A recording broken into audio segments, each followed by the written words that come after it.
Welcome to the Plain Faith Podcast, Episode 16.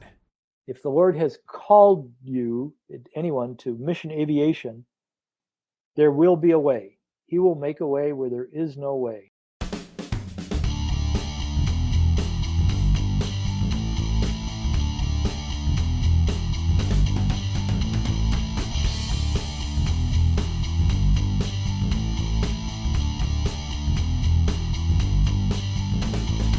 The Plain Faith Podcast is a podcast about missionary aviation and the stories of missionary aviators who have taken seriously Jesus' command to go and make disciples of all nations and are using airplanes to be his witnesses at the ends of the earth.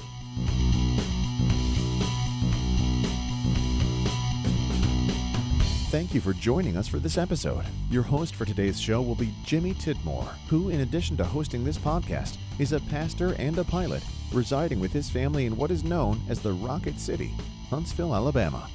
He is very interested in promoting missionary aviation and helping prospective missionary pilots reach the mission field. And now, with these introductions out of the way, let's get started on another great episode of the Plain Faith Podcast. Welcome back to the Plain Faith Podcast. Thank you for joining us for this episode. I really do appreciate it, and I'm grateful for each and every one of you. Today's interview is going to be a really good one. I know you will enjoy it. We will be hearing from Jim Manley, a former MAF pilot in Ecuador who's now also a writer with some fantastic books and blog posts about flying and about mission aviation in particular. In fact, I highly recommend you check out his book, Mile High Missionary. We'll be talking about some of the stories from that book today, but we'll really just barely scratch the surface. So make sure to pick up a copy for yourself. If you like this show, I am certain you'll love that book. Speaking of, if you do like this show, think about leaving us a review wherever you listen to podcasts, or just take a couple of moments and share it with your friends. I think all of the podcast apps have a share feature now, so if you know of someone who you think might enjoy these shows as much as you do, or if you know of someone who's interested in mission aviation, please help us spread the word about Plain Faith and about our podcast by passing it on. Hopefully it would be a blessing to them as well. You can also help us produce and release these episodes, along with all the other things we are doing at Plain Faith, by visiting plainfaith.com/give. Maybe that's something you might like to start doing each month when we release a new episode. You can make both a one-time or recurring gift that will help us not only create these podcasts, but also award and fund our takeoff grants to help missionary pilots alleviate their flight training debt, getting them to the mission field faster and keeping them there longer. We also hope to get our Hangar Church events going next year, and we'll need some help with those as well. But I'm excited to get going with this episode. I really enjoyed talking with Jim and can't wait for you to have a chance to hear from him yourself. So let's get going. Well, Jim, I'm so happy to finally have you as a guest on the Plain Faith Podcast today. I have wanted to have you on the show at least since I read your book, Mile High Missionary, which we'll certainly talk about today. But even before I read that book, I had enjoyed some email conversations with you about mission aviation and about the things we are finally doing now at Plain Faith. And I've always felt like you would be a good guest for the show. So I am excited that it's finally happening today. As anyone who has ever read your articles and books will know, you are an excellent storyteller. And I am certain that our listeners are going to enjoy hearing the stories you will be sharing today. So thank you for coming on the Plain Faith Podcast today. Oh, my pleasure to be here, Jimmy. Thanks for inviting me. Absolutely. Well, why don't we begin by letting you tell us a little bit about yourself. Let's begin. Tell us where you're from, where did you grow up, and so forth. I'm from Cleveland, Ohio. I grew up on the east side. I was raised by a single mom, myself, and two sisters, whom I loved dearly. And I went to high school there. And I didn't fit into a lot of things. I was somewhat of a loner, a little bit different. And right after I got out of high school, I had a job. I was actually installing avionics in business jets because I'd been involved in electronics. And I just felt like I wanted to find my dad. I knew who he was and so forth and had spent some time with him, but I decided to move to California to live with him for a while. And that started a whole different adventure. Okay, and we'll definitely get into that adventure. You have a wife, children. Tell us about them. Okay, well, I have a wonderful wife, Regina, and 4 kids, Obadiah, Lisa, Heather, and Christine. And they were all raised in Ecuador when we served there. When we went there, my son was 10 years old, and my youngest daughter, Christine, was 6 months. And how did you first become a follower of Jesus? Well, this is sort of interesting. I actually touched it on my book as well. I had been, I was going to college in Southern California, and it seemed like every day somebody was talking to me about Jesus, and it got really annoying. I mean, really annoying. I thought, oh no, not again.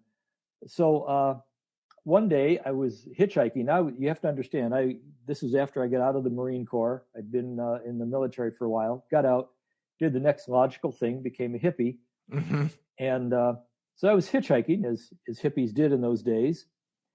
And in those days, there was a big cultural divide, kind of like Jews and Samaritans, except in this case, it was hippies and rednecks. Okay. And I was definitely a hippie. I had long hair, wore funny clothes with lots of fringe. And I was standing by the side of Highway 101, Southern California, and a redneck picked me up. Uh-huh. And so he stops. He has this customized old 55 Ford. It was really very nicely done.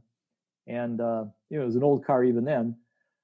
So he opens the door, and I'm looking at him, and I'm going, redneck. This could get interesting. And so it was about 5 o'clock, 6 o'clock, something like that in the afternoon. And he had obviously just gotten off work.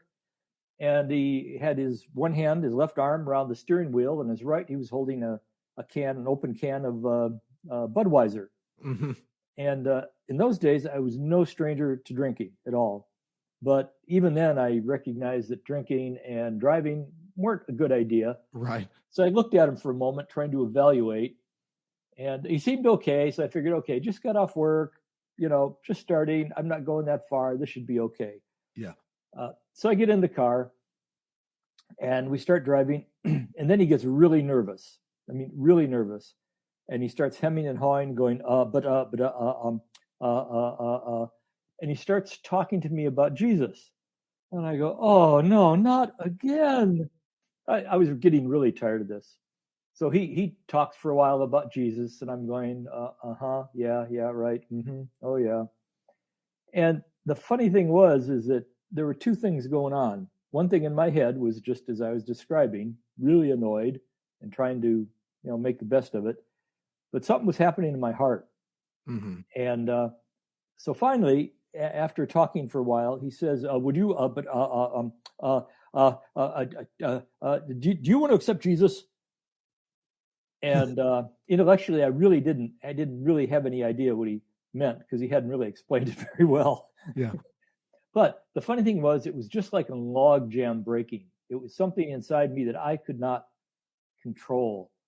And we both got a really big surprise, because I said yes. And his eyes got really big around, about, saucer size. And he just jerks the car over into the median strip, which in those days was all covered with ice plant. And he just jerks over there and stops. And he looks at me and says, now, are you messing with me? Are you messing with me? This is serious stuff. Are you messing with me? And I said, no. I spoke hippieese then. I said, no, man, this is for road. And so we prayed. And we both opened our eyes, and he prayed. I didn't even know what praying was really. And so he looks at this can of beer, and that's not necessarily wrong, okay? I mean, different people have different opinions. But he looks at this can of beer in his hand like it suddenly appeared, like, from whence cometh this foul abomination? It was that kind of expression. And he says, I don't need this anymore, and he tosses it out the window. And I'm just sitting there. I'm kind of in shock, because I had, this really caught me by surprise. But it was so right. Yeah. Is the only way I could describe it. Well, where he pulled over happened to be right exactly where I wanted to get off. I was living in a tent then in a campground while I was going to school. So I said, hey man, this is really far out. So I got out, and all he said was, wow, praise God. Wow, praise God. And he drove off. I've never seen him since. I'll recognize him in heaven. Yeah. I have no idea his name or anything. But he was probably the worst evangelist as far as technique. But I'll tell you what, God sent him to me right then. And all I knew right then, and I knew next to nothing about Christianity, was that I said to myself, JR, your life's never going to be the same. And I had no idea how true that was. Yeah. What a good encouragement to all of us who are bad evangelists as well. That God really doesn't need us to be too good at it. Yeah, exactly. Holy Spirit can do what he wants to do. Yes. So you sort of go out to California to meet your dad, right? Or to reacquaint with your father. And you end up in college out there. You have this strange divine encounter as you're hitchhiking, and you become a follower of Jesus through that. What about your call to mission? So I assume that you grew in your faith and so forth. And where did the call of missions come along? That came a lot later. Okay. I had no idea about Christianity, so I bounced around for a while. Follow-up's really important, and discipling is important. Yeah. And I went down a few dead ends, but at any rate, the call to mission came many years later. By this time I was married, and we had, at that time, 2 kids. Maybe our third one was there. We were living in Northern California. I had learned to fly and gotten various ratings, commercial, instrument, multi-engine. And we were actually running a FBO, a fixed-based operation, at an airport in Northern California. So we're in a business, trying to make money in an aviation business. And I was teaching people to fly. I love instructing. I love flying. Yeah. And but I felt this call to the ministry. It was the strangest thing. I mean, I'm kind of living the American dream in a way. I mean, we weren't making a lot of money, but we had this old farmhouse on a couple acres of land in the mountains in Northern California. It was a beautiful location. We were involved in a great church, had kids there, and just loving life. And I felt this call to the ministry. And it was really strange because by this time, probably my best friend at that time was our pastor, and he and a contractor fella and I were kind of a threesome, and they taught me how to hunt and fish and all that sort of stuff. So I was having a great time, but I knew, feeling the call to ministry, I knew I did not want to be a pastor. Nothing against pastor. And I actually enjoy speaking to groups of people. I mean, I get nervous like everybody else, but I kind of enjoy it. But what I quickly saw, spending time with my friend, was that being a pastor, the simple part is the preaching. It's all the lifestyle that goes with it that nobody sees. And I did not have the gifts for that. Did not have the gifts at all. And so I prayed a very strange way. Now I recognize it as strange. I would say, Lord, I'll do anything you want, anything at all. Oh, except I won't be a pastor. So that's off the table. Just so we got that straight. Okay, you understand that? Okay, anything else, Lord? I'll do anything you want. And I prayed every morning in my business. I'd have a little prayer meeting for whoever was there. We had a very small business, mom and pop. And sometimes it'd be just me. Sometimes we'd have half a dozen people. And I'd pray that way every day for 2 years and got nowhere, as you can imagine. So I said, I feel this call. But, at that time in my experience, being in the ministry meant being a pastor or being a missionary, which was like being a pastor someplace else. Yeah. And that was ministry. Well, one Sunday, at church, I don't remember what he said, but it's odd. It's the only time I remember a title of a sermon. It was Giant Killers. And our pastor spoke, and I was suddenly convicted that it was not, walking with God is not a 60-40 deal, a 70-30, 90-10.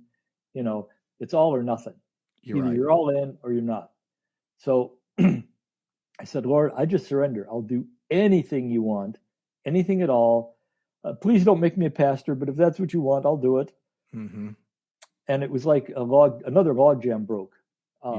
Just a few days later, that was a Sunday, and I think Tuesday or Wednesday of that week, a business associate, it was a fellow from the Cessna company, the distributor there on the West Coast, and he flew in, and he and I were kind of friends.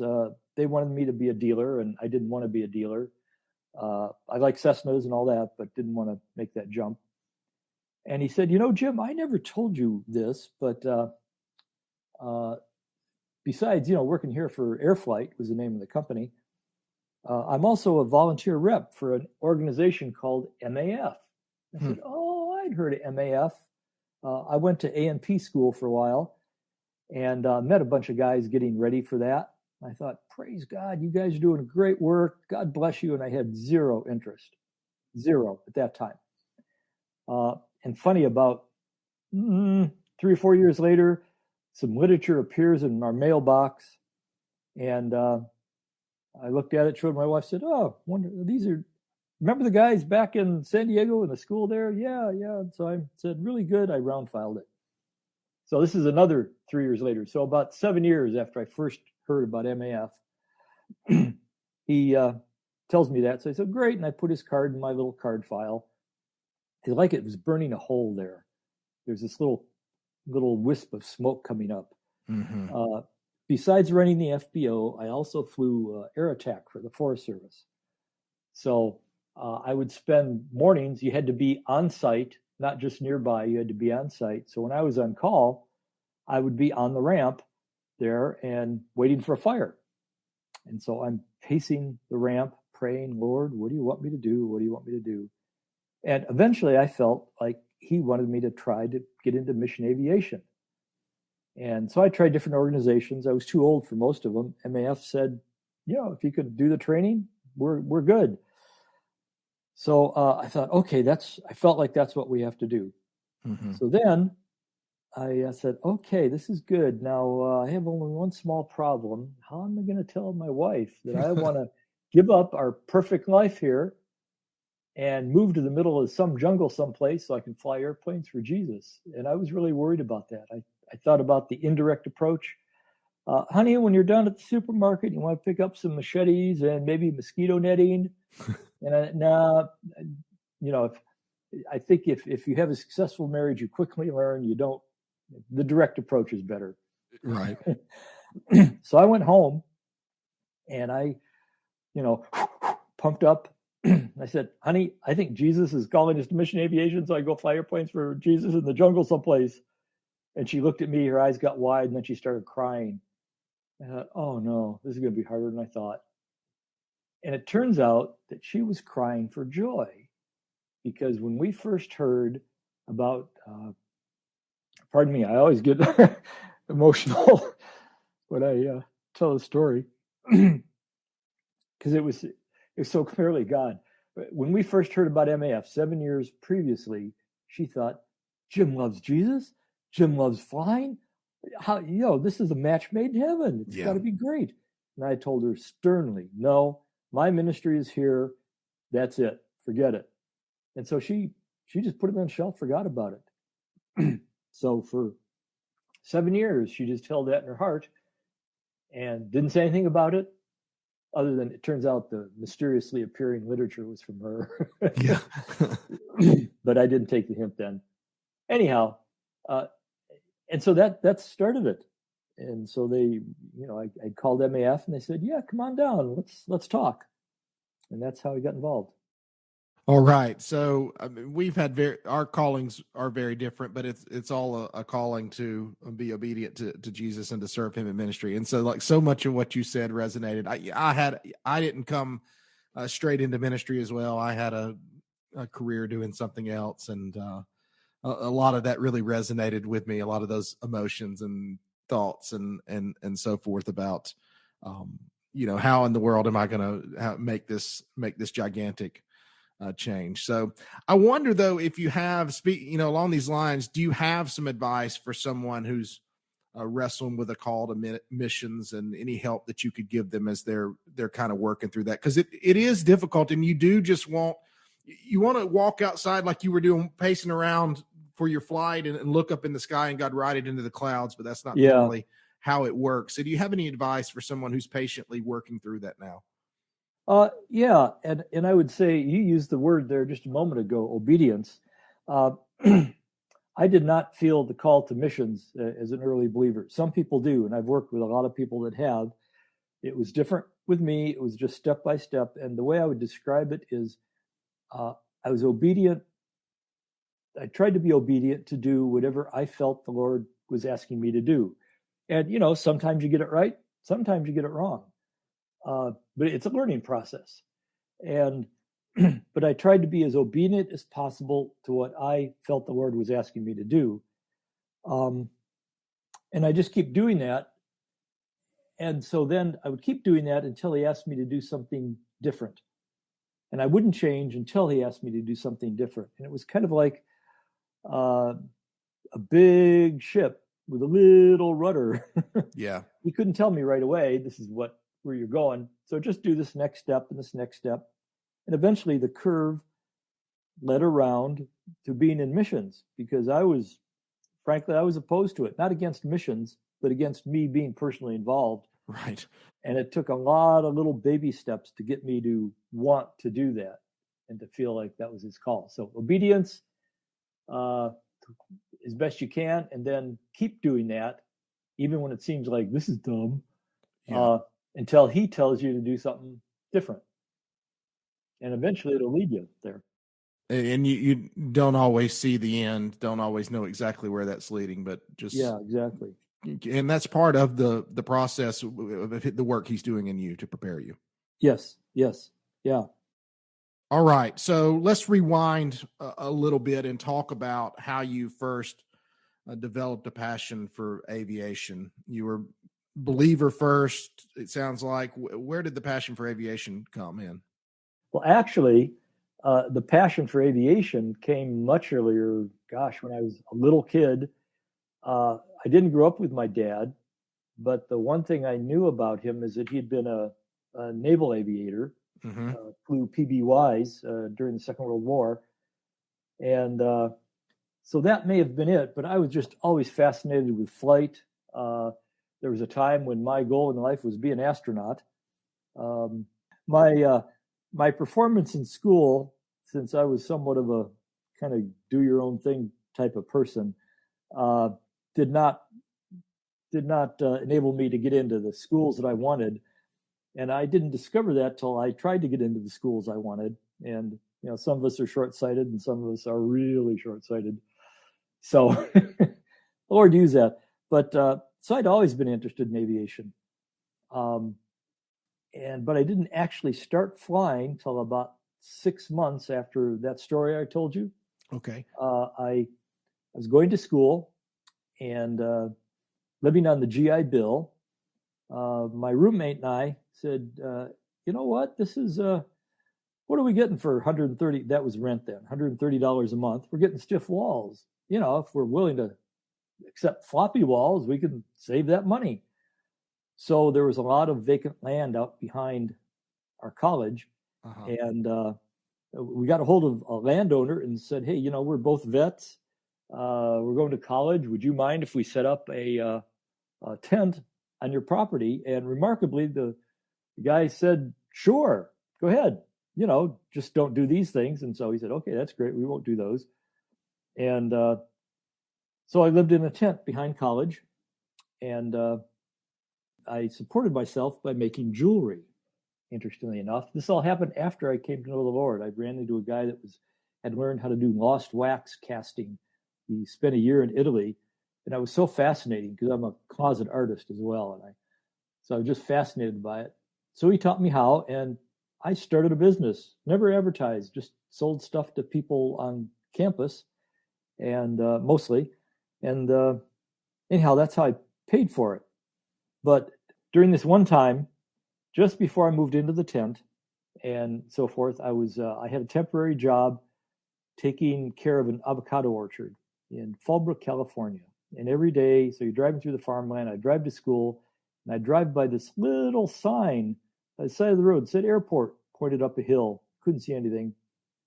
So one day I read about this in the book because it was another God thing. I drive up there, there's this little office, there's an airport. And I go in and look around and I said, what do you guys do here? And this woman, Barbara Whips was her name. She looks at me and she had these, I don't want this to sound wrong, she had enchanting eyes, but not in a romantic sort of way. Just it was like eyes with vision. Uh-huh. And she said to me, we teach people to fly. Yeah. And I remember I left my life savings there, $136.36. Uh-huh. Put it on deposit and came back for a flight lesson. And it was just one of those things I had to do it. And the very first lesson was in a 150. And as soon as the wings took the weight of the airplane, I just knew. I said, yes, this is it. This is what I'm supposed to do. I think there's probably a lot of people that listen to this show who can relate to that. In fact, I'm still a partner in a Cessna 150. And I think I feel that way about every time in that little plane. I love it. And I learned in a 150 and a 152 as well years ago. Mm-hmm. Yeah, they're great trainers. So you had your first lesson there. Did you continue to do your flight training there, go through and get your private and everything else? Where did all that play out? I did that. I did my first 4 lessons there with Barbara. She was a great instructor. And then I found out that my college had a course had flight course. You could get credits for private, and I think they had commercial at the time. And so reluctantly, I switched over to that because it was a lot less expensive. Mm-hmm. And so I started training with our college. Had a couple of instructors, and they owned a 150, which was based. It was Palomar Airport. I don't know if you know Southern California. It's a big controlled field now. At the time, it was a small uncontrolled field. So I started flying there, and I just ate it up. I couldn't get enough of it. Yeah, couldn't get enough of it. So I paid for my initial training, my primary training, with money I made selling jewelry and living in a tent. Mm-hmm. Didn't advance much past that till after I was married, and we were living in Los Angeles area, and I started my commercial license on the GI Bill. Okay. But then for my more advanced ratings, my wife, bless her heart, received an inheritance, and she paid for my finishing my commercial, my multi-engine, and my instrument rating, and both my instructor ratings. Wow. So that was just something from her heart she did. And that was a lot of money, and that's how God provided there, because I certainly didn't have the means to pay for it. All right. So you've told us about your flight training and how all of that played out. And you had mentioned earlier about a conversation with someone from MAF. Why don't you tell us about that process and how it all played out with you getting on board with them? I felt called to Mission Aviation in general. So some of the agencies that I had called said, Glenn, thank you for your interest, but you're too old to start our training. I was 36 or 37 when this all started. So I, went down the list, came to MAF, and because of meeting my friend reminded me of them, I called them.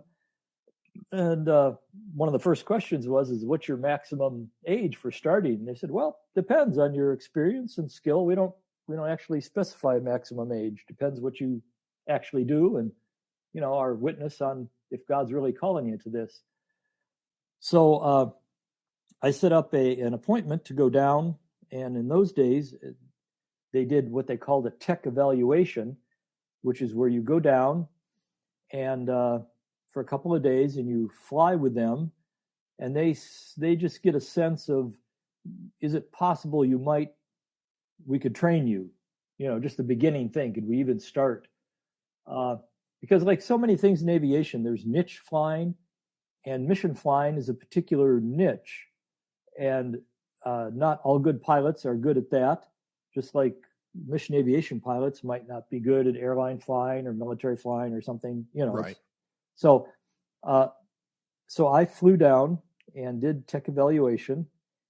In those days, they required 50 hours of tail dragger time, because in those days, and we're talking in the 1980s, their mainstay airplane was the 185, the Cessna 185. Mm-hmm. I'd done a lot of flying. I had probably, by the time I went into MAF, I had 3,000 hours, multi-engine. I did air taxi and instrument and air attack for the Forest Service and all sorts of things, none of which included tailwheel time. So I was a little nervous about that. And so we did the tech evaluation, and they said, everything's good. You need more tailwheel experience. And so that's common. Somebody will come down and they'll evaluate them, and they say, this is good, go work on this, and then call us again. So I did that. And I was invited to candidacy, which at that time, let's see, I'm trying to remember if I think that was a 6-week process. And that's where you and your whole family come. Mm-hmm. And so at this point, you're saying, I really want to do this. And that's where they see if they like what you have to offer. And that's where you get a chance to see if you like what they have to offer. It was a good process, but you either have to have a really long vacation from work or leave your job or something. It's a major time and financial commitment. So it came down to candidacy, my wife. And as I said, we had, we had 3 kids at that time, and started doing that. And the tailwheel training, that was the biggest obstacle I had. The other stuff seemed to work pretty well. I had a lot more experience than most of the guys coming in. Their minimums at that time were 400 hours, a commercial and an instrument. And as I said, I had about 3,000 hours. So being in the air, instrument flying, that sort of stuff, and I was an instructor, that was no problem. Getting used to their system, that took more time, mostly because of the tailwheel. But it was definitely different kind of flying. I was just so impressed with the caliber of instruction. It was very, very professional. There was a time, I think, when mission aviators were kind of seen, and rightfully so, kind of in the realm of barnstormers. Right. Almost daredevil. These were preachers that could also fly. And not that that's bad, but a real problem was that preachers would make aviation decisions based on preacher criteria. Like, I promised I'd be there. Well, that's good. The weather may not be so friendly. So I was just I'd been around professional aviation, as I said, Part 135, multi-engine charter, air taxi, that sort of stuff. I had a window on that part of aviation, and I was just so impressed that in this niche, in this realm, they were very professional, very thorough, and it was one of these things. While they were very supportive, and if you're having trouble, they'd work with you. In the end, if you could do it, that was great. If you couldn't, the Lord must be leading you someplace else. They didn't put up with any slipshod, second-level ability to perform. And that really impressed me. And plus, their view was that we're called by the Lord to do this. We're missionaries, and our task is to be good at aviation and at flying. But we are definitely in the ministry. This is not being an aviator with, oh yeah, you're a believer. Well, that's nice. It wasn't that way at all. It was very mission and ministry centered, God centered. That really impressed me. Yeah, I've heard multiple people that we've interviewed on the show talk about that. You're a missionary first, and you just happen to be a pilot, and you're going to use those skills, but you have to be called to go, to some other place to share the gospel and to do work for the kingdom. That's your first calling. And, I think I've even heard somebody say, would you do that if the airplanes weren't involved? That sort of thinking, that's what you're called to first. And I think that's good, because we do have a lot of people who listen to this show who are considering mission aviation as something for them. And I think bringing that up in episodes like these is important for people to make sure, because it is easy to be a Christian who is a pilot and to assume, well, God must want me to be a missionary pilot. Well, not necessarily. I mean, are you actually called to be a missionary first? And sometimes we like to, I don't know, it's very easy to sanctify our hobbies. Yes, it is. If that makes sense, what I'm saying. And again, there's nothing wrong with just being a Christian and a pilot and enjoying aviation and glorifying God in that in some other way, right? As we're supposed to do in everything that we do. So I think it's important for you to say that. And it's interesting to hear you say that mission aviation is a niche thing, and someone who's good at that may not be good at being an airline pilot, or may not be good at being a lifetime instructor, or may not be good at it. It doesn't mean you're a bad person. It doesn't mean you're a bad pilot. It doesn't mean that God doesn't love you or anything like that. And these organizations can maybe help you figure that out. And it doesn't mean you're a total failure or anything like that if it doesn't play out that way. Yeah. And an interesting aspect of that, particularly in the Western cultures, being an aviator, you're always dealing with this culture that the book entitled, can't remember the author's name now, The Right Stuff. And that's always something that's back there because it's part of the aviation culture. And either you have the right stuff or you don't. And so one of the things that says is that if you're flying, you have to be able to do all things in aviation really well, or you're a loser. Right. And that's simply not true.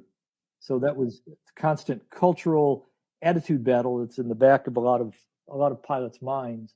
Yeah, no, that's a really good point. And maybe there's, a right kind of stuff for that type of flying, a right kind of stuff for this other type of flying, right? And we all fit in our own little niche. And that doesn't mean, we know lots of missionary pilots have flown in different areas as well, but just because maybe you're not suited to that doesn't mean that you're a bad pilot or anything like that. It just means that that's not the type of flying that you're equipped to do. Mm-hmm. Yes. Well, all right, Jim. So you get on board with MAF, you find that they're a good fit for you and they feel that you and your family are a good fit for them. What was the process though that led you to serving in a particular place with MAF, and what was that place that God led you to? God sent us to Ecuador, South America.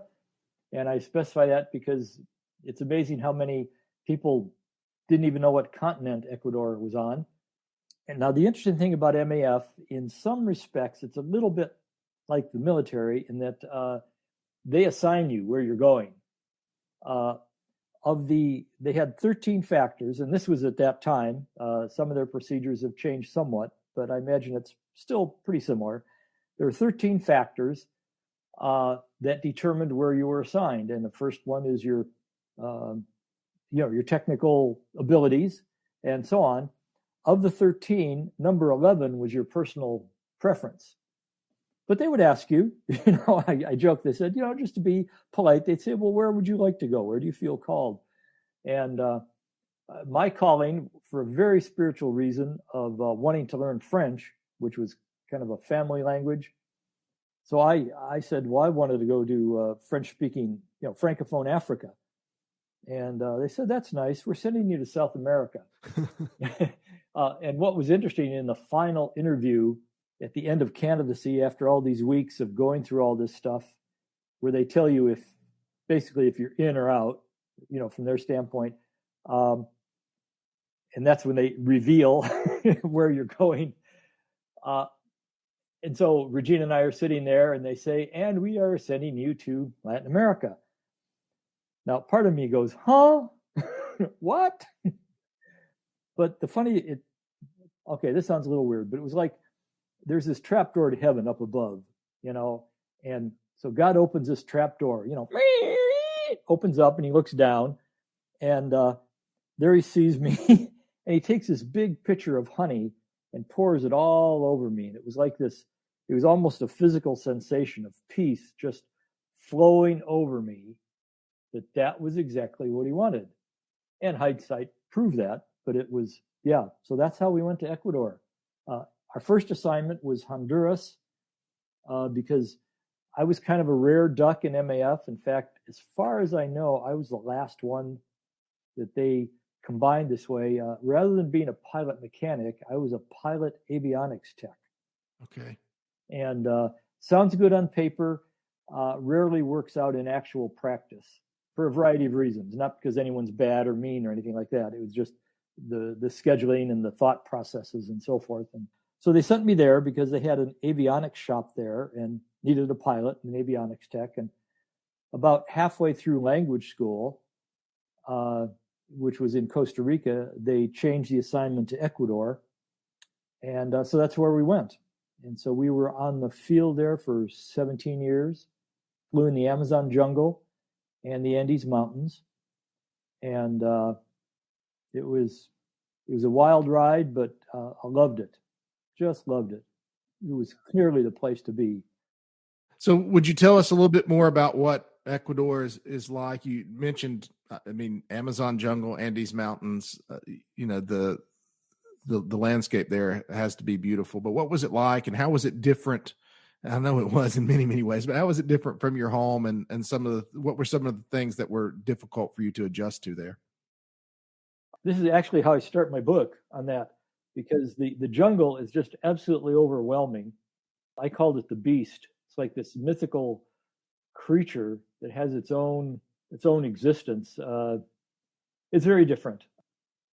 Well, let's see. We were in the town of Shell, which, if people know mission aviation history, that's where Nate Saint and Jim Elliott and those fellas, they lived and worked down in that area. So this is in exactly where they used to fly and work. And average humidity is 95%. Average temperature is 95 degrees down in the jungle, in the lower jungle. Up where we lived, it wasn't quite so hot, but very humid. 21 feet of rain a year.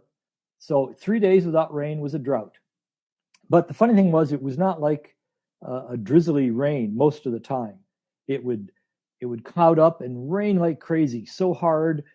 These big storms would come. The rain would be so hard you couldn't see across the street. It would hurt to walk in the rain. And then it would clear up and it'd be these beautiful, expressive skies. And you're right on the edge of the Andes Mountains. So to the east are the Andes Mountains, to the west is the jungle. It was like a very clear dividing line. And so dramatic, beautiful, dramatic weather. Occasionally we'd get a system in there that would hang around for a few weeks.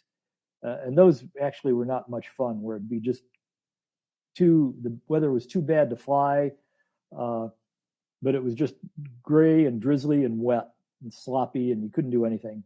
But everything was wet. Your clothes molded in your closets, cement molded, everything molded.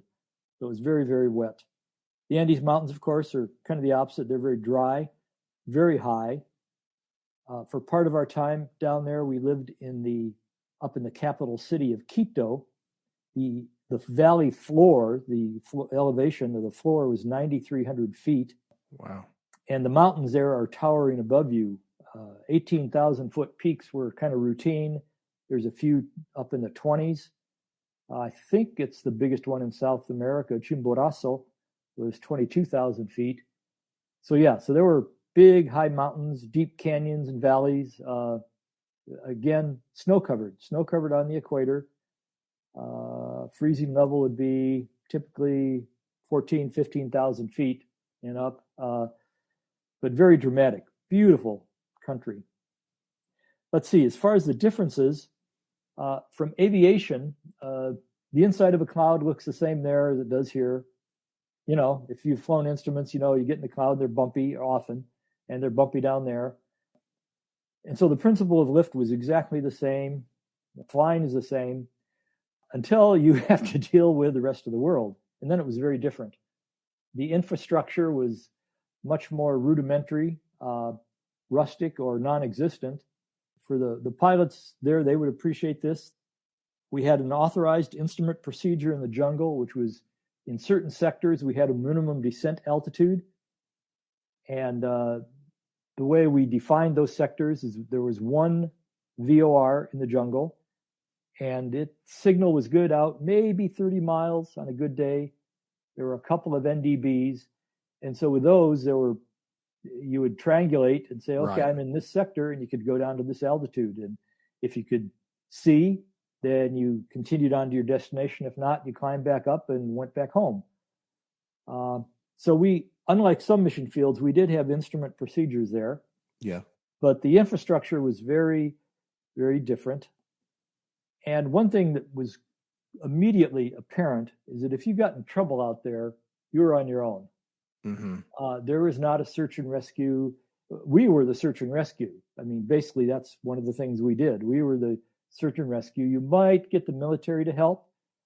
The Ecuadorian Army aviation arm was, they were very professional, and they would help, but they had very limited resources. So, here in the States, we have flight following and, flight plans and all that sort of thing. And if you don't show up when you're supposed to, there's somebody looking for you pretty quickly. Yeah. Out there wasn't. And aviation-wise, the other thing is weather forecasting was what you see is what you got. The best we had in forecasting was we had a radio network with, started with about a dozen villages. I was able to expand that to about 3 or 4 dozen villages. And we had 2 contacts a day. We'd get weather reports from them, and which would involve, how high is the ceiling and is it raining or not? And that was about it. So our saying was, you always keep your back door open. We had a firm rule was you always had to know that you could get to a VFR position. And if there was any chance that that VFR area was going to become, not flyable, then you had to abort whatever you were doing and get back there. So we called it keeping the back door open. The most difficult things, though, that was hard, but that's why we were there, to do that. And MAF was very, very safety oriented, and we had very professional procedures. We'd have sometimes airline or military pilots would come and visit us and fly with us, would ride along. And they'd say, well, from a procedure standpoint, you'd be at home in our environment because, everything's by the book. And how you do this maneuver, how you do that maneuver, can you land at this kind of field or not? So they're very very rudimentary, rough fields, but we had limits and procedures. I would say the things were the most difficult for me were the cultural things. Mm-hmm. You have to learn to live with great injustice, because if not, it'll just eat you up and overwhelm you. I have to tell you a little story. Sometime in my first term, where I was out actually doing things, I was getting frustrated with things not working and the poor support and infrastructure there in the country and so forth. And I was getting really frustrated with it, and I was actually complaining to my boss one day. And he looked at me and said, "Well, look at it this way, Jim." He said, "If everything worked right, if they had good roads and there wasn't all this corruption and all these sorts of things, we wouldn't be here. They wouldn't need us. We'd be someplace else. Where would we be? We'd be where things didn't work and so forth." But the part of that was, it was just I dealt mostly with the indigenous people out in the jungle, whom I grew to love deeply, very intelligent, perceptive people, caught in a bad spot, but daily injustice. Now, it was easy to see in their culture. We have them in our own culture, and it's not so easy to see here. But at some point, you can't fix the whole country. You can't fix the whole culture. All you can do is what God puts in front of you to do that day. And that took a while to adjust to that. Mm-hmm. That was the hardest thing. Because on the other hand, every day you're making a difference in lives. Every day. And it was a week to go by without saving somebody's life directly, that was unusual. You're saving, and so it was like one place I wrote about it. So you're just awash in this significant environment. It becomes normal. It's kind of like being a fireman or a policeman or an ER doctor or something like that, and that becomes normal. And so it felt good, but at the same time, the hard part was the just seeing all the injustice, the people who they didn't get a fair shake. They never would. And there's nothing you could do about it. Well, you began to touch on the people there, the average, normal, everyday people there. Tell us more about the people that you served there and ministered to, and about the difficulties and their struggles and so forth. We dealt mostly with 4 indigenous tribes in the Amazon jungle, and then another one over on the coastal jungle. We dealt with the Shuar, which used to be called Hibido, the Achuar, the Nolan Quichua, and the Waorani, which are in popular literature, they're known as Aucas, but it's very insulting. It's a word from another language that means savage. And so they have 4 different languages, similar customs in some respects, because they all live out in the jungle. They live in, let me pick one tribe, the Shuar, it was the biggest one. Historically, they lived in communities of about 6 or 8 that were semi-nomadic. They would live in an area, be a man and woman and their kids and their daughter's husband. And they would live in an area for 3 to 5 years until the local hunting gave out and the termites reclaimed the wood. But these folks were headhunters. And when we were there, the adults that we were working with, when they grew up, their parents were still shrinking heads. Wow. So they weren't very far out of it. And I'm just so amazed at those people, because they were going basically from Stone Age to 20th century culture and technology, they were doing that in 1 or 2 generations. And we took how many thousands of years, and by and large, they were grappling with it successfully. Not always, but, they're just amazing, their adaptability.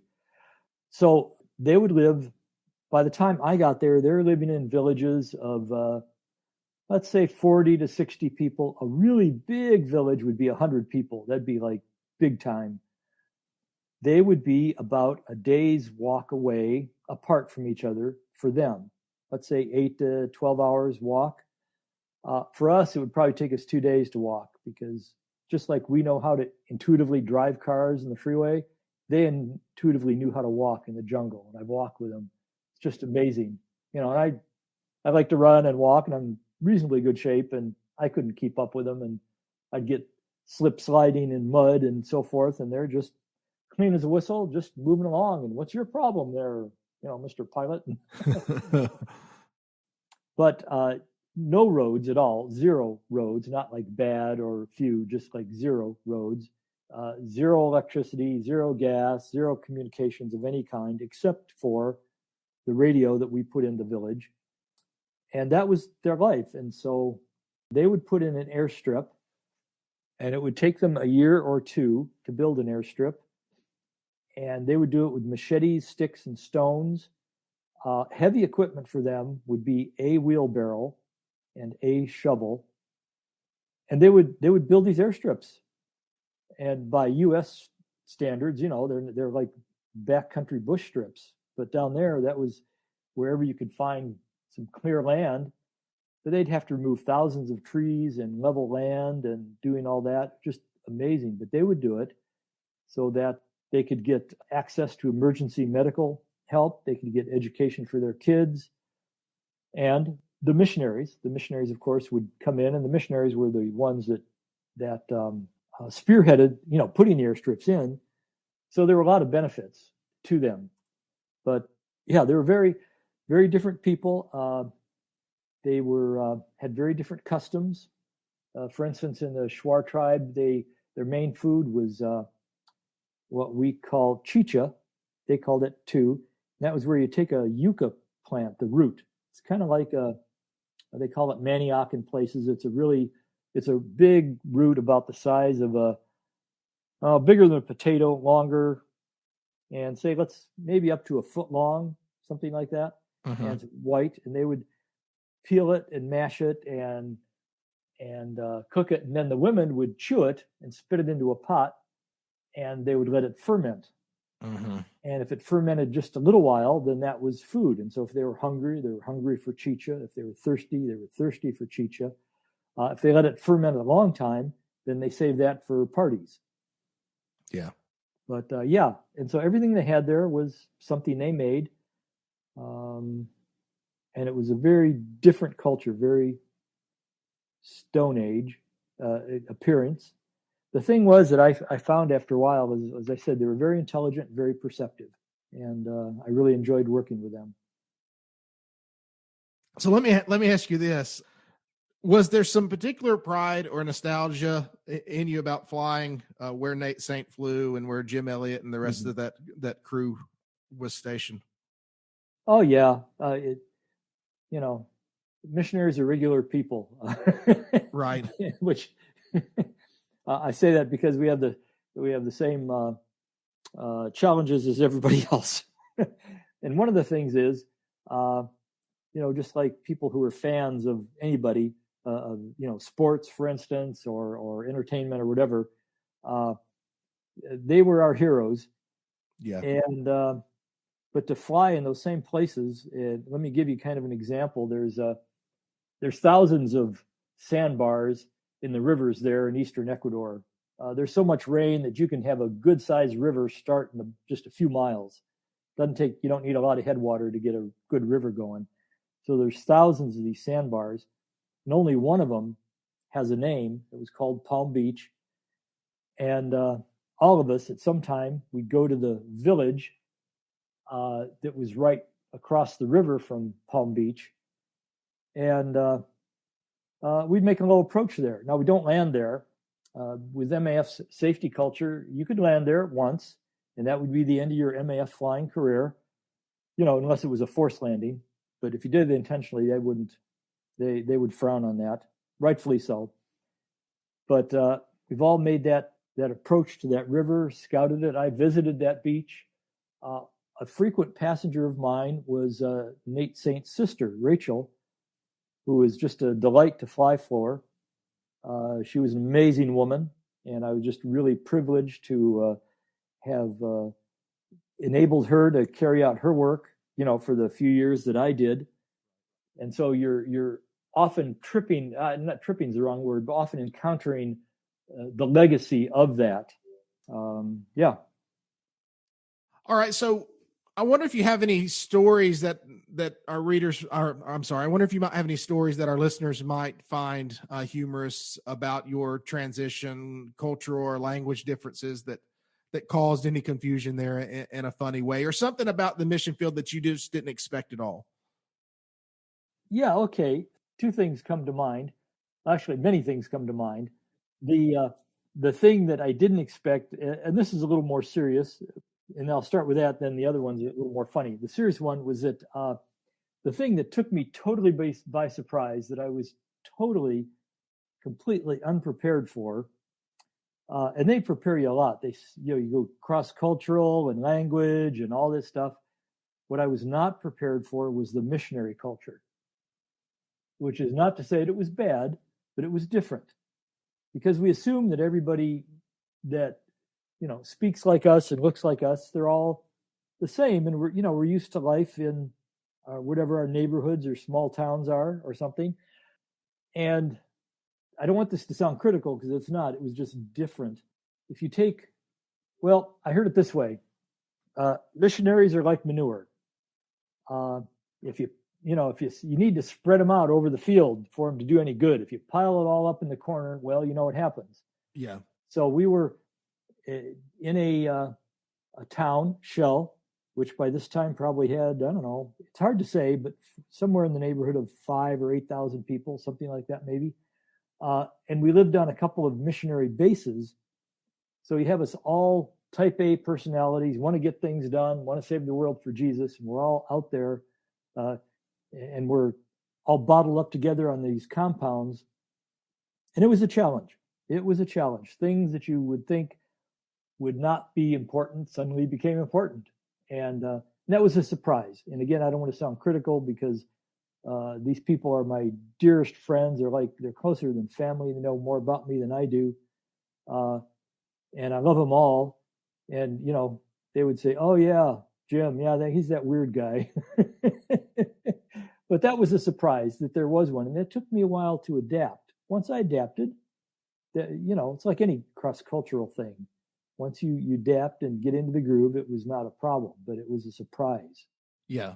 And really in hindsight, it probably shouldn't be that big of a, I mean, think about the most heated arguments that you have and the dispute. I mean, it's with your family, it's with the people that you're closest to, and identify the thoughts most closely with. You think about the world mostly the same, and that's why your disagreements matter so much. That's true. Thank you, Jimmy. That's a good perspective on that. Because we would have some differences, and so that was a surprise. And I guess one reason that missionaries leave the field is that they're not only surprised by that, but they're not able to make the adjustment. Mm-hmm. To you have to see past that. It's like we regard no one after the flesh any longer. Yeah, and you have to do that. A couple of funny things were. Shortly after I got there, now I had more actual piloting time than most of the guys there on the field, and I was older than most of them. But I'm the new kid on the block, and so I accepted that, and so I haven't actually started my official checkout yet, and so I'm just helping get other flights ready. And one day, a flight comes in from a jungle base. And the two passengers get out and they get into a plane that's for Quito, and Quito's high up in the mountains. So we didn't send the 185s up there normally. We sent a Turbo 206 up. And so these are two teenage girls, early 20, late teenager. Okay. And they're all dressed up for the city, and they're in, nylons and heels and skirts and blouses, and their hair's all done up and they have makeup on, and they're very lovely young ladies, and they're chatting. They're sitting in the back seat, or in the middle seats rather, of the 206, and I'm helping get the airplane ready to go. And so, because I was a new kid in the block, I'm being introduced to them and so forth, and they're very, very gracious and polite, and so we're chatting, and then they're sisters, and one says to the other, and I can't remember the word she used. She said, "Do you want something?" And the other one says, "Oh yeah, I'd love it." And so the first one pulls out this Ziploc bag, okay, and inside are these grubs. They look like maggots, but they're about the size of your thumb, and they're worming and squirreling around and moving. And I thought, okay, here it comes. New kid in the block. They're gonna, this is their, they're gonna tease me on this. And the other one says, "Oh yeah, I love it." And she reaches in and grabs one and pops it into her mouth, and chews it, swallows it, and says, "Yeah, I think I'll take another." Oh. Like we would candy, And my reaction was like, it was shock. I mean, it's not a major earth-shaking thing. No one's salvation depended on this, but it was, right. It's like, what? And it was such a contrast between their city get up. If they'd been in, jungle clothes or something, it wouldn't have been such a shock. But they were clearly dressed for the city, and it was, That's funny. Yeah, it was. Did they offer you any? Yes, they did. And I said, "Not now. I'm working. I got work to do. Maybe later."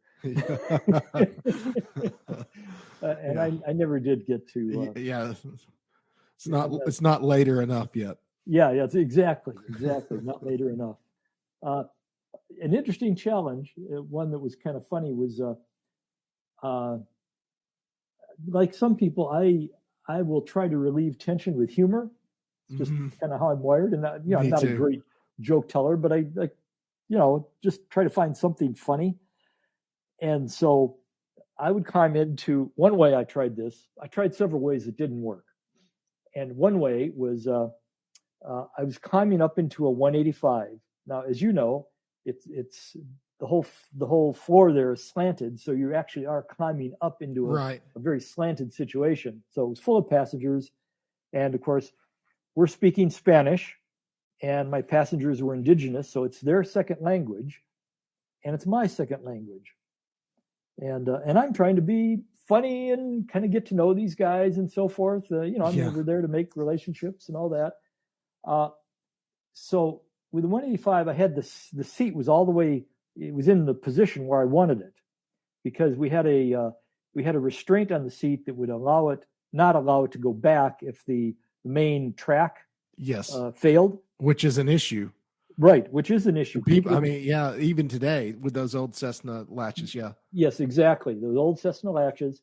And so it was just basically a rope and a hook and a D-ring, all aviation standard stuff. And we would tie the seat in place. So now I'm short. I'm about 5'7", but I would be 6'3" if I wasn't all folded under. I've got huge feet. So I'm wearing, boots, big boots, trying to thread them between the bottom of the panel and the front of the seat and under the control yoke. And so it was kind of a process of threading things through. And so I make the joke in Spanish. I'd say, these things aren't boots, they're boats. And the words in Spanish are similar to English. We say boots and boats. They so say, it works, yeah. Botes y barcos. And they're close enough. And so I do it like a joke. And they would look at me. And I had this happen on more than one occasion. I'd try it on different groups of passengers. And they'd go, oh, no, Capitan. No, Capitan. Those are boots. Like you have the wrong word. Yeah, so that didn't fly. Yeah, it's hard enough to do a joke in a different language. And it's hard to do one across culture. And then when it's their second language too, I can't imagine how difficult. Oh, yeah. We had fun with lots of things. What are we all really saying? The one that worked finally, where I found where I could do this, is with the kids. The one thing about kids in the jungle, the indigenous kids in the jungle, is they don't have a veneer of cynicism that our kids often acquire. We call it, just being too cool. Right. They don't have that. They're kids, and they're curious about everything, and they're uninhibited. When the pilot comes, the whole village comes out to meet the plane. So you're in a crowd of 20, 30 people. So finally, the way I had an inroad on humor was we're always loading cargo, and we're kind of the village cargo and mail service. So I bring a load in, and if I had room to take anything out, I'd say, okay, I can take this many pounds. And so they would bring their packages that they want to send back to Shell, and it'd be a bag of this and a little box of that, and most of that would go in the pod, but I would weigh everything. What I would do is they would put a little bag there that weighed maybe, you look at it and you say it can't weigh more than a pound unless it's got lead in it or something. Be very small and light, maybe the size. Think of a grapefruit in a burlap bag, small burlap bag, okay, or a couple grapefruit. And so then I'd come over, and now this sounds really corny, okay, but it worked for them. And I'd come over and I'd go to pick it up, because I've been picking up 100-pound bags of rice or whatever and slinging them around. Mission aviation can be very physically demanding. And you're down on your knees in the mud trying to lift a 100-pound bag of something. So I'd walk over to this, and I'd go to pick it up, and I would pretend like it was just too heavy. I could not lift it. I'd strain, and theatrical, okay? Strain and struggle, and I couldn't. And I'd pant like that. Then finally, when you had to pick the right age kid, usually I'd do a little boy, and somewhere in the 8 to 10 range, 11 range, something like that. And I'd motion him over. I'd say, come on over here. I need your help. I need your help. Can you lift that? And of course, the kid would come over and he'd lift it like it was nothing. And then I would pick up the kid who was carrying this package and carry him over to the airplane and have him put it in the pod. And they just thought that was the funniest thing in the world. You do that here and somebody might smile, but it'd be really corny. But it worked. I still do. I do that exact same thing with my son all the time. Oh, yeah? Yeah. Yeah, it was great fun. Yeah. Well, you're getting into now talking about the type of flying you did, with talking about the loading this and loading that. Why don't we get into that aspect of it now? Tell us about the planes you flew and worked with. You mentioned 185s, and about the type of flying and work that you normally did in Ecuador. Okay. Well, when I first got there, we had, we had 7 airplanes. We had 5 185s, 1 180, and the brand new big airplane was a Turbo 206. Okay. And so I was flying 185s and the 180. And by this time I was getting used to tailwheel airplanes. And they were great airplanes. I had so much fun flying. It was just, there's times it was challenging and times it was exasperating, but it was so much fun. But there in Ecuador, and other programs are different, but we would do combinations. And so you would take 2 people and 3 bags of rice to position A, and one of the persons and 2 bags of rice would get out, but the other person and the remaining bag of rice would stay in the airplane, and 2 more would get on, and you'd fly them to airstrip B, and you'd do your mix and match at B, and then you'd go to C and D and E. And so you'd fly out. Ecuador is not real big. It's about the size of Arizona, geographically. But travel time wise, it's like half the continental U.S. It's huge. Okay. It takes a long time to get anywhere. So we'd fly out 20, 30, 40 minutes to a strip, and then we'd hop around 3 minutes, 5 minutes, 12 minutes, 8 minutes, do that half a dozen times, and then fly the 30 or 40 minutes back to Shell. And we'd do that out and back cycle to sometimes 4 times a day. We were limited to 20 landings a day, and after 10 landings, you were really tired. You were beat. So 20 in a day was an extra long day. And so it was combinations. So you're picking up and dropping off and picking up and dropping off, and always concerned. You always had to be. We had a person who did that full time. First the pilots did, then we had someone do it full time. The flight coordinator. They had to subtract fuel and add and subtract passengers and cargo so that you were not overweight for takeoff from any strip. Because about 70, 80% of our strips were weight limited on takeoff. That could either be because of surface or obstacles or that sort of thing. So you always had to keep a very close tally on what your takeoff weight was going to be. And that was a constant thing. We were always, besides worrying about the weather and worrying about cross-cultural faux pas, from the flying standpoint, we always had to keep the running total of what our takeoff weight was going to be so that we wouldn't get stuck someplace, unable to take off, or worse, try and take off when we shouldn't. Right. And I would personally, I thought that was the highest risk, was miscalculating the takeoff. The landings were tricky and they get more press, landing on short strips, but I felt that the highest risk was a botched takeoff. Yeah. Let's see, when we transitioned to the 206s, I liked that transition. The 185s are great fun to fly. And the sort of the common knowledge is that tail wheels are better on rough strips. Mm-hmm. And they do have advantages. One advantage of a tail dragger is that you can land it at almost any speed you can fly it at. Yeah. There's other problems, but you have a wide range of speeds that you can use for, transitioning to landing. With a 206 tricycle gear, it's a fairly narrow range. If you're too fast, you're going to wheelbarrow it, land on the nose wheel first. Don't do that. Not good. Or if you're too slow, you're going to drag the tail. Also not good. Mm-hmm. But the interesting thing is when we were flying mostly tail draggers, I would say about every 6 weeks or so, just my rough guess, we'd have to go rescue somebody because they had some sort of break in their tail wheel assembly. Mm-hmm. A flat tire, a broken spring, a broken cable, something. With a 206, with the nose gear, we never had one fail out in the field. That's interesting. That does go counter to what you would think. Yeah. Now, the tail wheel still it could do things that the tricycle gear couldn't, but from how can I put it, productive, we got to do this every day standpoint, the 206 was actually, I felt, superior. And in fact, I ran some numbers when I was program manager, and I felt that it actually, even though it had the turbocharger, it actually cost us less in the long run to fly the 206. We could carry more weight, and the landing gear never failed out in the bush. We did occasionally, a couple of times, had sink a nose wheel in a soft spot. Yeah.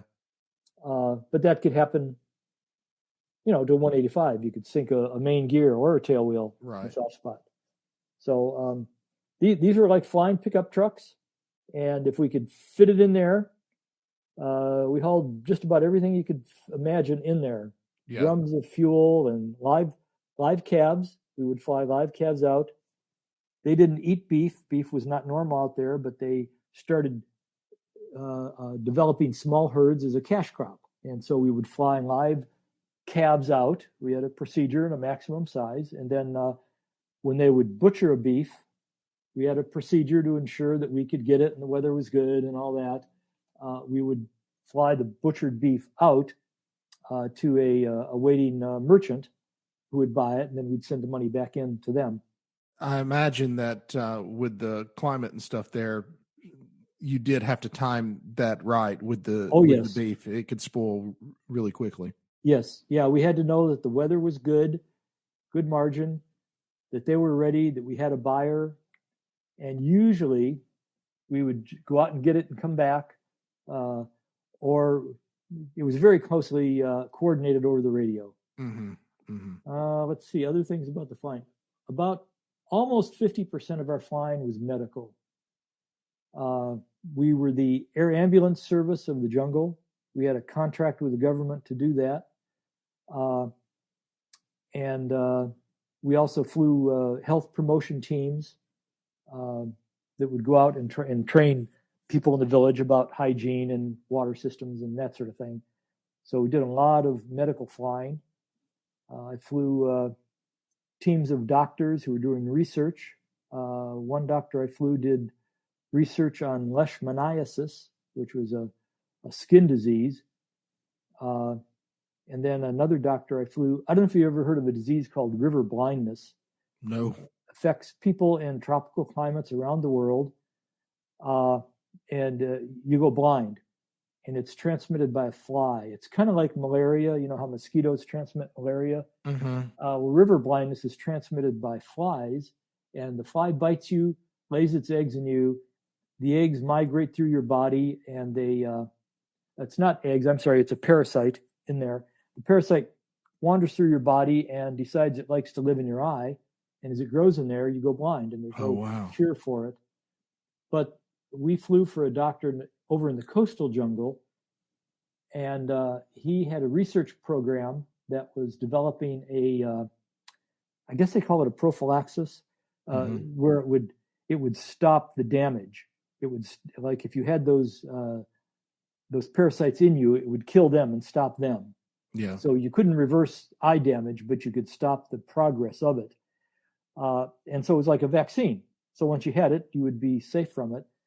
And we flew doctors from all around the world would come there to see his research project.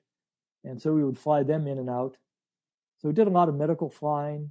And of course, flying for the church. That was our main reason for being there. But I felt, and there's debates, like, do you just minister the gospel and everything else will take care of itself later? That's one view. Another view is that you minister to the whole person.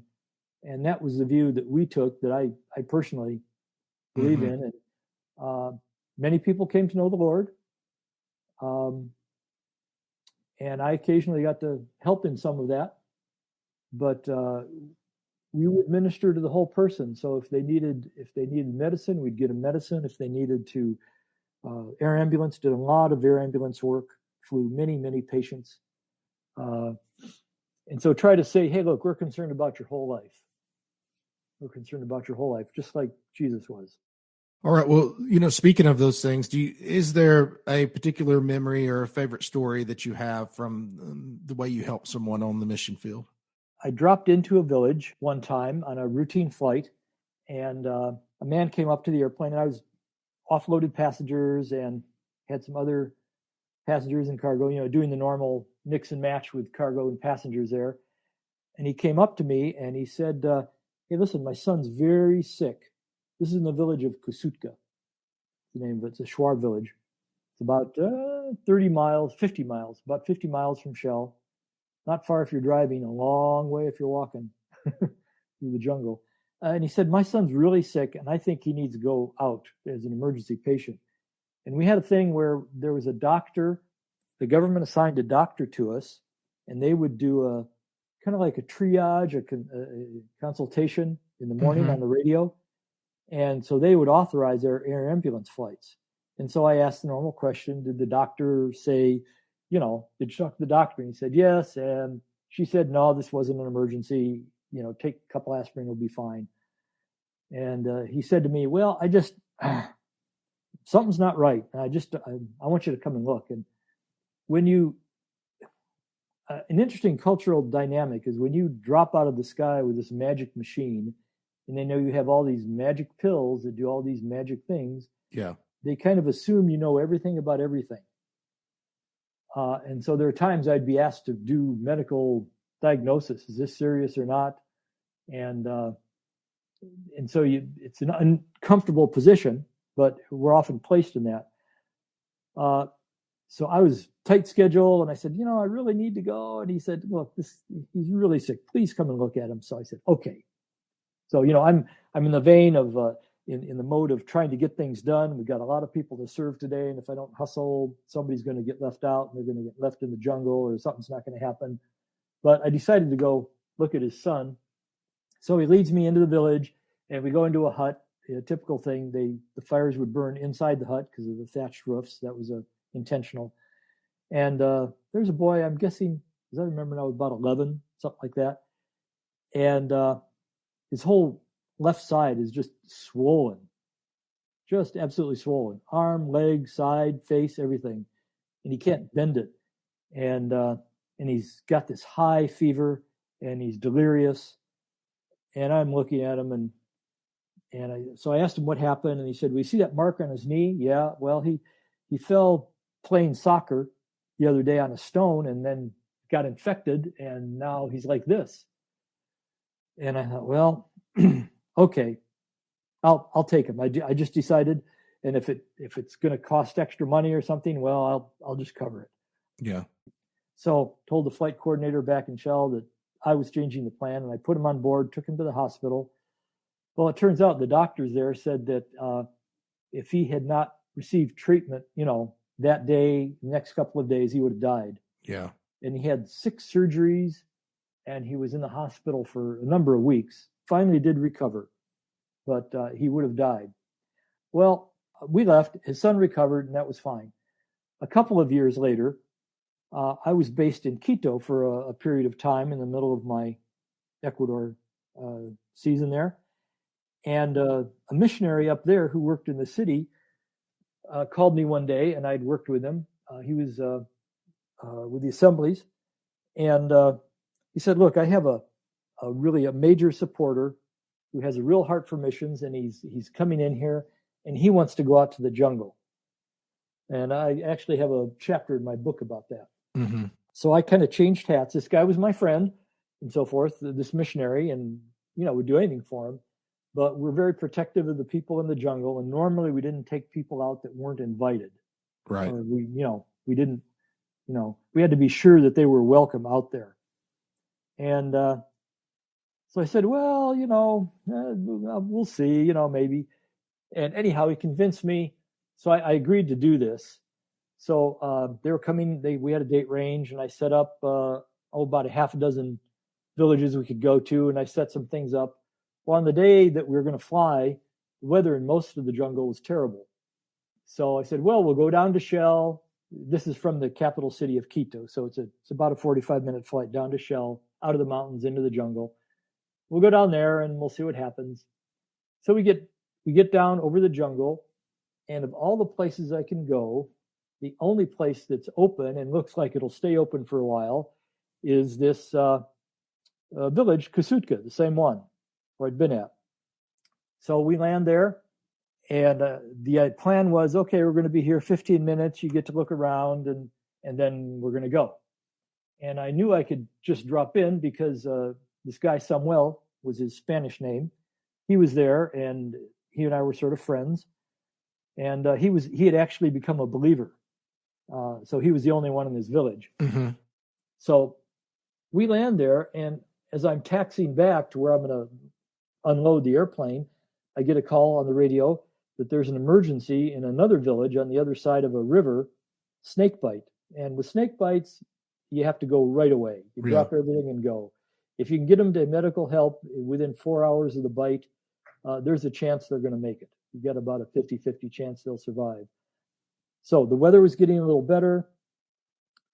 So there's the missionary, his friend and wife and daughter. Mm-hmm. So there were 4 of them.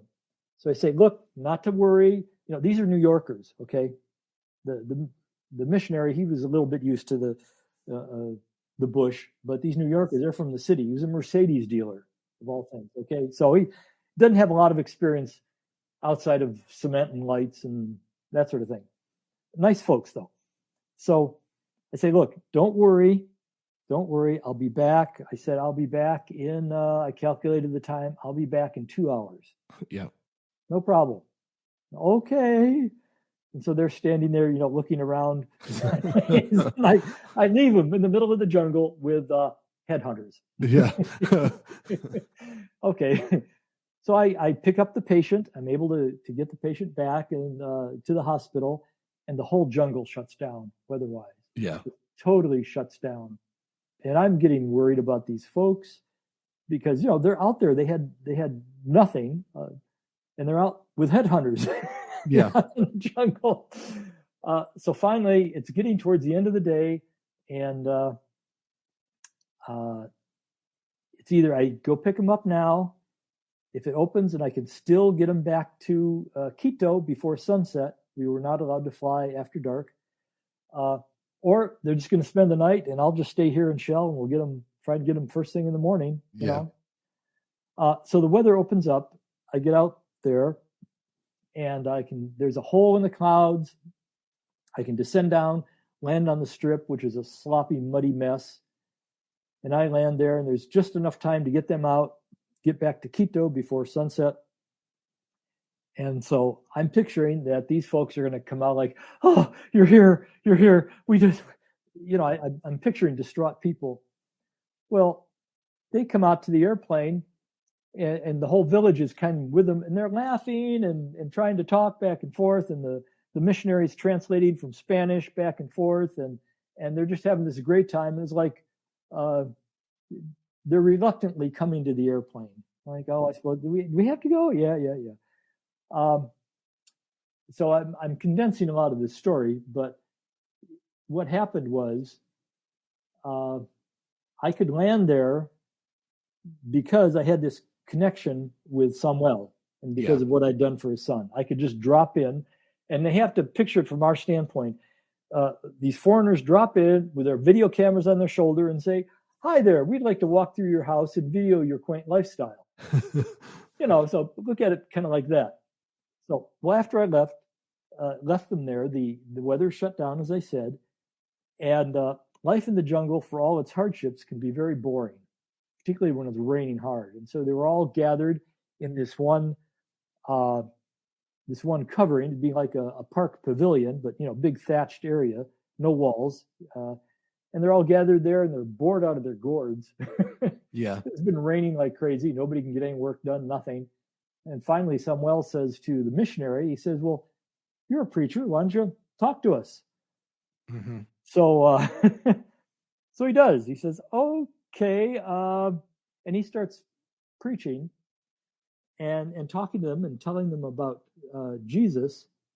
And Tim is the missionary's name. Now, I'll just tell you what happened. This is just like Cornelius. This is like Peter going to Cornelius's house. Yeah. Because while he's preaching to them, one, I don't remember if it was man or woman first, stands up and starts speaking in some other language. Mm-hmm. And then pretty soon somebody else does it. And somebody else does it. And pretty soon most of them are just like a big babble. They're all speaking. Yeah. And Tim, of course, he's an Assemblies missionary, so he recognizes that, this is the impartation of the gift of tongues.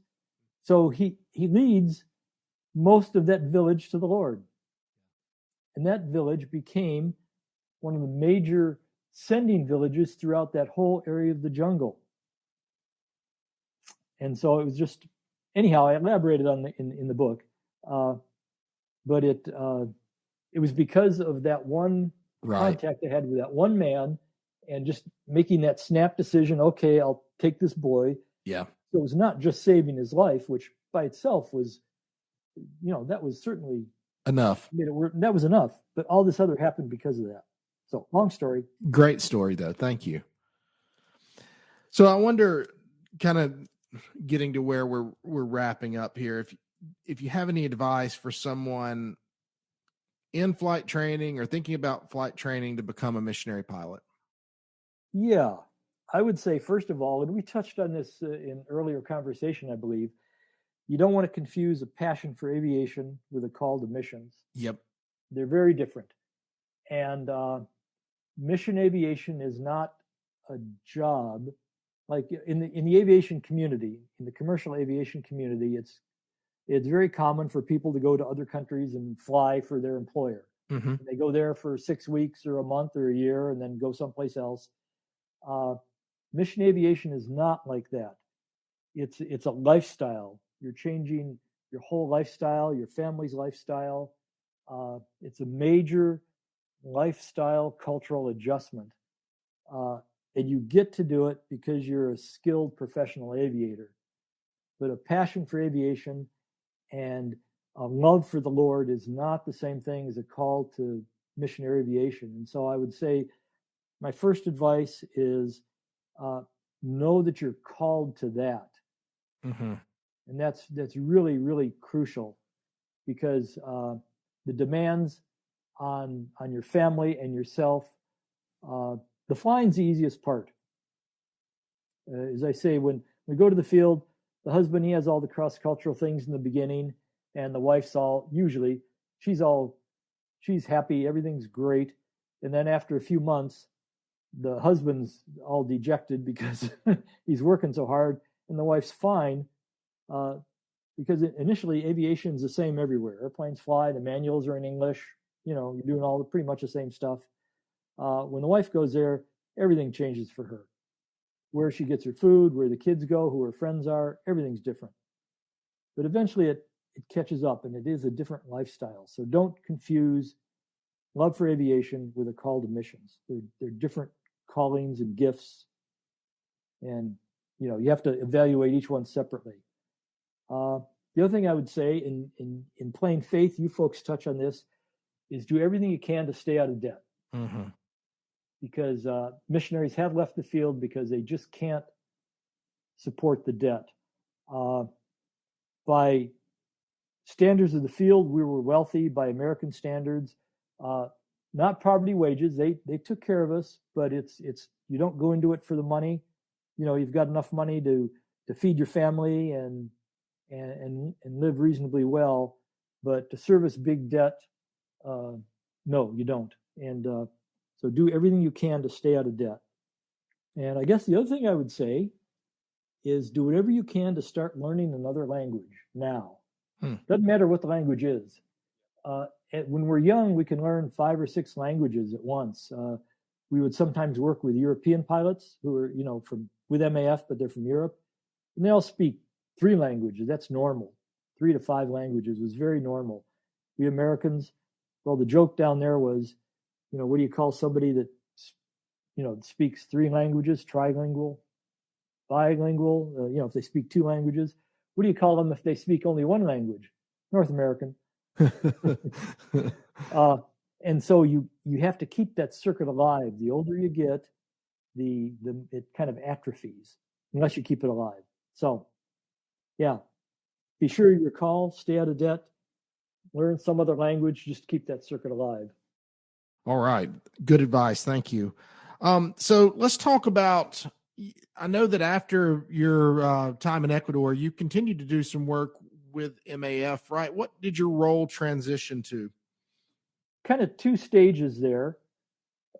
And I have to tell you about my call to writing. Okay. Because that happened, that was while I was in Ecuador.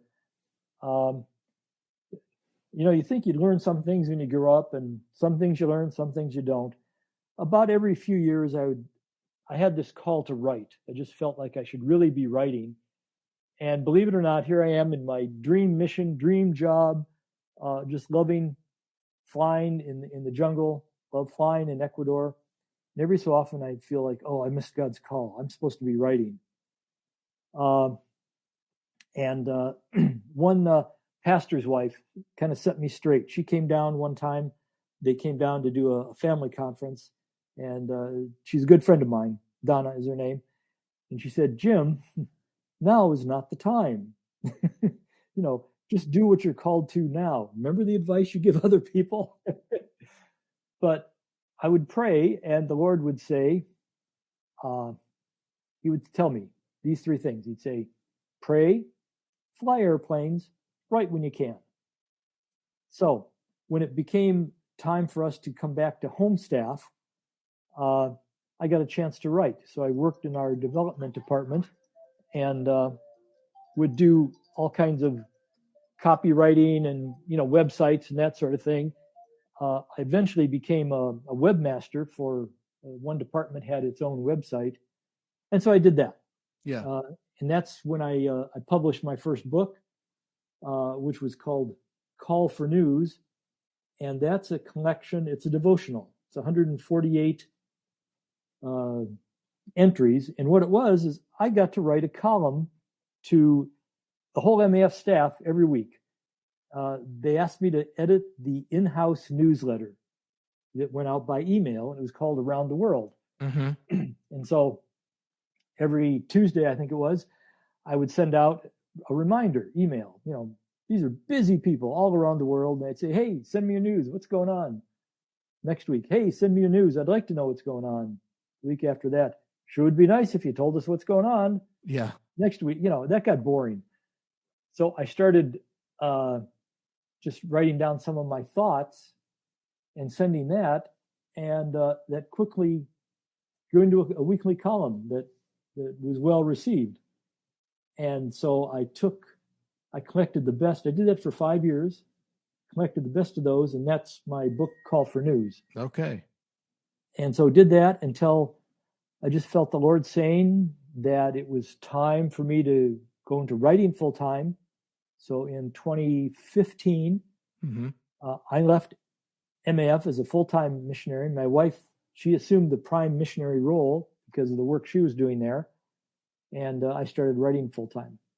And then since then, I volunteered in different things when I could. About a year and a half, I think I might have mentioned that they asked me to do some special instruction that their regular instructor staff didn't have the time. They were capable of doing it. They were just full. Mm-hmm. Yeah. And so I instructed some foreign pilots, helped them get their U.S. commercial and instrument ratings. So tell us about your Mile High Missionary book, which is a fantastic book. I cannot recommend it more. And I'm not just talking about for people who are interested in missionary aviation and so forth. It's just a really good, I love memoirs, and it's a great one. Tell us about that book. Well, interestingly enough, that the book went through 2 or 3 title changes and focuses. I first envisioned it while I was down there and going through this, I call it my teenage angst. What does my life mean? And felt like I should write. And I was so impressed with the beauty of the sky. And I'd be reading the Psalms where it would talk about the trees clapping their hands and the sky singing and things like that. And so when I'm flying, particularly alone, one of the things I like about flying is what I call the 3-dimensional life. When we're on the ground, even though the ground goes up and down in elevation, we're still stuck to the ground. Mm-hmm. But when we fly, there's a third dimension added. And it was like a whole different realm. I thought, how does God see this from, what's a different perspective? And so I would imagine, I was just enamored by the shapes and the colors and the patterns of the clouds and the weather and the wind. And so I started thinking about it. So I had pictures. I would carry 35 millimeter camera with me. This is before, cell phones had great cameras, before they existed at all. And so I would take these pictures And so I had a whole collection of a couple hundred slides of just beautiful sky. And so I was going to write a book on, I was going to call it The Singing Sky, just about, a coffee table book. Well, mold ate all my slides, lost almost all of them.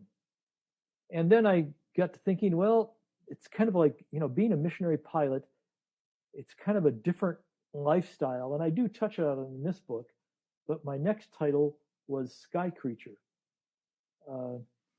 And it slowly moved to being a memoir of what it was like to be a missionary pilot. And I looked at others, and there are a lot of good ones out there. There's some interesting ones. What I didn't see a lot of was something that put the reader into the pilot's seat. Some of them would take the reader along on a flight, but I wanted to put the reader into the pilot's seat so they could experience what I did from the standpoint of a missionary pilot. Because it's kind of a unique existence. I sometimes liken it to you spend a lot of your time, most of your time, in kind of an in-between place.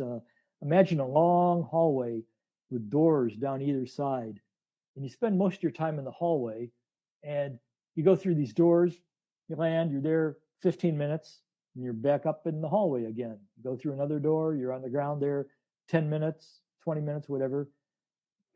It's a different kind of existence, different kind of world. And I wanted to just kind of communicate that, share that, amplify that. When I was first there, I thought I would be personally praying with and preaching more. Mm-hmm. And the Lord had to kind of slap me around a little bit. In fact, at the end of our first term, I was ready to quit because I wasn't doing that sort of thing. And the Lord said to me, so I went home and went out in the woods and hollered at God, and he hollered back at me. And he said, "What did I call you to do?" I said, "Fly airplanes." He said, "So what's your problem?" Yeah. And he showed me that when I was trying to do these other things, and I did have some preaching opportunities and I did have prayer opportunities, but my main job was to help the people that were called to preach and called to pray and called to minister and help them do their job. And when I was sort of kicking at the goads, when I was fighting against that, I was getting in the way of people who were called to do that. So that really helped. It was just, having that straight to do what I was called to do. Yeah. I think I got off track. I was telling you about the book. So anyhow, with the book, I wanted to communicate the missionary pilot's viewpoint, and that is a ministry. Probably the biggest revelation I had early on was that whatever God calls us to do is a ministry. We represent him. Preaching is a real visible kind of ministry. Evangelism is a real visible kind of ministry, but it's not the only one. Right. Being a cook is a ministry if that's what God's called you to do. Uh-huh. I can worship God. I can glorify God doing whatever it is he called me to do. And so I wanted to say, okay, this is what it looks like ministering as a missionary pilot. And that was kind of my motivation for the book. And so then the title changed to Mile High Missionary because that's what it's about. Yeah. Well, it's a fantastic book, and I highly recommend it to everyone listening to this show. If you like this show, you'll love the book. So I encourage all of you to get a copy of it, and I'll make sure there's a link to Amazon or somewhere. Is that the best place for people to pick it up? Right, Amazon. Okay, I'll make sure there's a link to that in the show notes for people to get it. So, are you still flying today? Do you have the opportunity to do that? Yes, I do. It's on my nickel mostly. I did renew my instructor's rating, and so hoping to do some of that. I belong to a local flight club on our airport, which is a very good flight club. I'm actually the club secretary. I do the newsletter and keep track of all the papers and stuff. And I have to say that one of my motivations, besides being a, relatively speaking, inexpensive way to fly, and inexpensive and flying it's hard to use them in the same sentence. Yeah. But is that that gives me an open door in ministry in the secular world. A very interesting thing that happens, particularly if you've been in the ministry of any kind. I'm sure you must run across this as a pastor, Jimmy. Mm-hmm. That pretty soon most of the people you deal with are believers. Unless you're an evangelist going out and looking, your friends, the people you hang out with, the people you go to church with, obviously, they're all believers. And so by being active in this Fight Club, we've got 120 members. That's kind of my connection with the secular world in a way where I have some influence. Because I have this experience with MAF, I have a certain kind of a certain standing. I guess one way you'd say it is I've got some street cred. Yep, right. Not a lot, but some, and so that gives me an opportunity to minister to what was it Francis of Assisi supposedly said? He said, "Preach the gospel at all times. If necessary, use words." And so that's why I still get to fly. Yeah, I mean, and you have this common interest, so you have a platform to begin from. Right. So that's actually, one of the things, our main emphasis at Plain Faith right now, has to do with our takeoff grants and so forth that we're doing to help with the debt problem and mission aviation and so forth. But one of the other areas that we're moving into, and the way we refer to it, is making and maturing disciples in the aviation community. Yes. And we really see that as going to be an important aspect of the things we're doing at Plain Faith. It's kind of like I tell people, have you ever heard of like the Cowboy Church movement?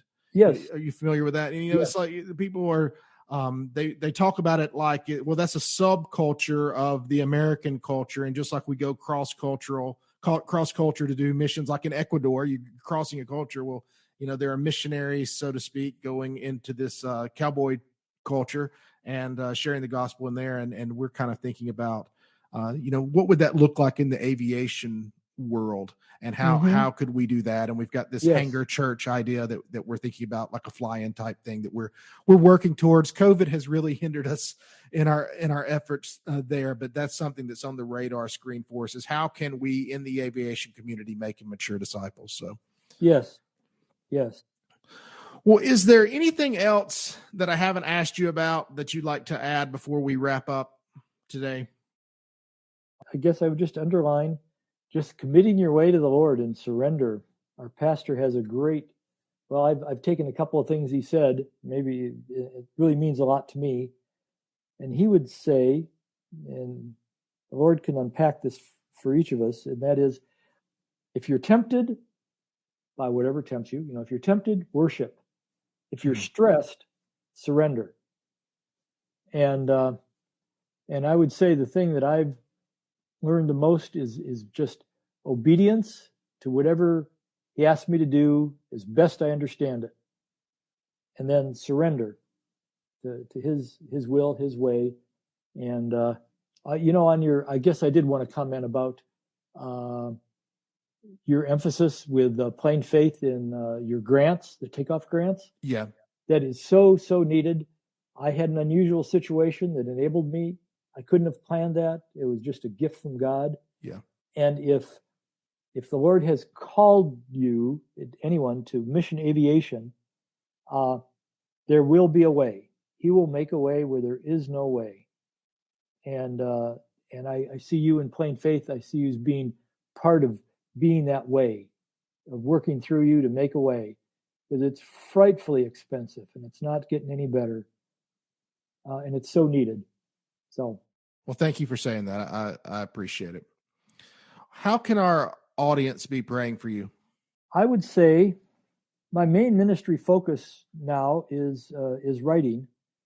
And so I have 2 books out. You may have seen some of my blog posts and so forth. I just finished a book, which is making the rounds to agents. I'm hoping an agent will pick it up and pitch it to a publisher. It's Christian science fiction, and the hero is an unemployed airline pilot. And so it's a little bit geeky, gets technical, but that's what pilots like. Right. That's what I like. But I want the Lord's leading and wisdom on what to write and where to publish. I have a book called, my working title is Creation's Cage, and it kind of takes off from what I get to in my devotional book, Call for News. And that is that God's working around us all the time. The Bible admonishes us, says, hey, in a sense, you don't have an excuse. God's glory is evident all around. Mm-hmm. And so I want to emphasize that. And that book is to give examples so we can learn to see God's fingerprints in creation. We can learn to see God working around us. If we just have open eyes and open ears. And so that book wants to address that issue. Yeah. So I would say just pray of what to write and where to publish. That's probably my biggest prayer need right now as far as ministry goes. Okay. Well, how can people connect with you on social media, your website, elsewhere, to learn more about you and to maybe get involved with you in some way? On my website, it's jrmanley.com, Manley. My Facebook page, Jim Manley. I have a writer's Facebook page, which I'm still building, and my pen name is my full name. If you Google just Jim Manley, what comes at the top of the list is a jazz musician in the Middle West, which is great, but doesn't do me any good. So my pen name is my full name, which is James Rush Manley. Okay. And so you can Google that, and that'll, go to my website. My Facebook is Jim Manley still. I have my writing site, James Rush Manley Writer, is still under development. I mean, it's there, but not much there. And I'm on Twitter and Instagram and LinkedIn. Okay, very good. Well, I'll make sure in the show notes here that we have links to all of that, so people can get a hold of you and connect with you if they want to. Okay. Well, thank you. You're very welcome. Well, I have absolutely enjoyed this. I knew that I would. Again, I enjoyed your book, Mile High Missionary, so very much, and I hope others will read it, and we'll certainly be praying for God's blessings on you in your future writing decisions and the things that you talked about, and pray that God would use that for His glory and for His kingdom purposes. So thank you so much again for being on the show. Well, thank you, Jimmy, for having me. It's been a real pleasure to talk with you today. Thank you. Well, that's it for this episode. We thank you once again for listening. You can learn more about the podcast and subscribe to it by visiting plainfaith.com. That's PLANE faith.com. You will also find links there to connect with us on Facebook, Twitter, and Instagram. And of course, Jimmy would love to hear from you personally, so feel free to email him at jimmy@plainfaith.com or by using the contact form on our website. Until next time, remember that God made him to be sin who knew no sin, so that in him we might become the righteousness of God.